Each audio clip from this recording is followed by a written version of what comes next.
Terkait kebijakan pemerintah Arab Saudi yang menghentikan pelaksanaan umroh akibat virus corona, membuat semua rencana keberangkatan umroh di kota Palembang harus dijadwal ulang, termasuk calon jemaah yang sebelumnya ditolak masuk ke Arab Saudi.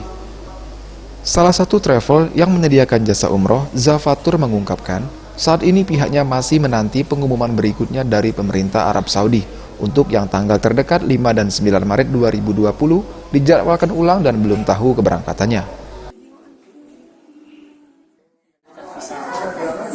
Terus untuk yang sudah berangkat, ya dia tetap sesuai dengan jadwal yang kemarin.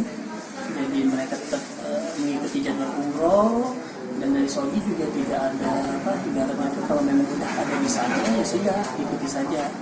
Nah, tinggal memang kalau untuk kepulangan pun Saudi juga mempersilakan tuh jamaah pulang. Alhamdulillah lancar semua, tidak ada halangan. Seperti yang kemarin kan, jamaah pulang semua kan.